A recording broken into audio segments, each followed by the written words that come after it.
ለፕሮቴስታንት እህትና ወንድሞቻችን ጥያቄ መጽሐፍ ቅዱስ ብቻ የሚል ቃል ከራሱ ከመጽሐፍ ቅዱስ አሳዩን ብለን ጠይቃቸዋለን። መልሳችሁን ኮሜንት ስር ከማስረጃ ጋር አስቀምጡ። መጽሐፍ ቅዱስ ብቻ የሚለው ቃል መጽሐፍ ቅዱስ ላይ አለ ወይ? ለፕሮቴስታንቶች ወይም ደግሞ ለእኛ የቀረበ ጥያቄ ነው። ይህን ነገር ማወቅ የምትፈልጉ ቪዲዮ ላይ ቆዩ።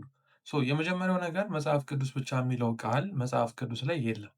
ያ ማለት ግን መጽሐፍ ቅዱስ ብቻ ትክክለኛ ትምህርት አይደለም ማለት አይደለም። ብዙዎቻችሁ ማትረዱት ወይም ደግሞ ከወንጌላዊ አማኞች ውጭ ያሉ ሃይማኖቶች መጽሐፍ ቅዱስ ብቻ የሚመስላቸው መጽሐፍ ቅዱስ ላይ ያለ ጥቅስ ነው መጽሐፍ ቅዱስ ብቻ ማለት። ያ ግን መጽሐፍ ቅዱስ ብቻ ማለት የአንድ ትምህርት ርዕስ ነው። ለምሳሌ መጽሐፍ ቅዱስ ላይ ሥላሴ የሚለው ቃል እንደሌለ ሁሉ ግን የሥላሴ አስተምህሮቱ እንዳለ።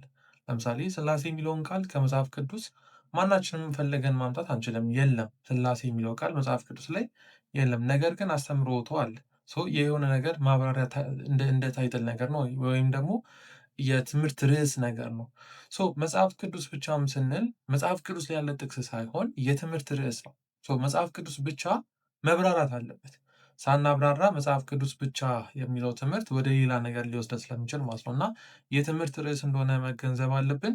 ያ ግን ምን ማለት ነው? ከዚህ በፊት ዩቲዩብ ላይ ረጅም ቪዲዮ ሰርቼ አስቀምጫለሁ። ወጣቶች የሆናችሁ ስፔሻሊ በእኛው እድሜ ተማምረን ልንግባባ የምንችል ሰዎች ዩቲዩብ ላይ ገብታችሁ ቼክ አድርጉት። ግን ዋናውን ነገር ልንገራችሁ። መጽሐፍ ቅዱስ ብቻ ማለት የሁሉም ነገር የበላይ ባለስልጣን፣ የማይሳሳተው እስትንፋሰ መለኮት ያለበት ወይም ደግሞ ከየትኛውም በላይ አባቶችም ሊሆን ይችላሉ፣ ቤተክርስቲያን ሊሆን ይችላል።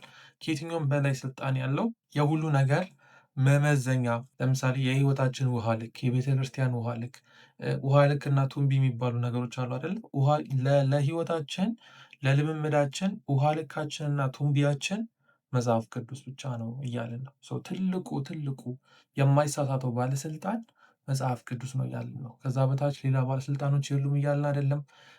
ሌላ የትኞቹም ነገሮች አያስፈልጉም እያልን አይደለም። ይህን ነገር ዩቲዩብ ላይ ገብታችሁ ቼክ ማድረግ ትችላላችሁ። ጸጋ ይብዛላችሁ። ይህን ቪዲዮ ለብዙ ሰዎች ያርጉት።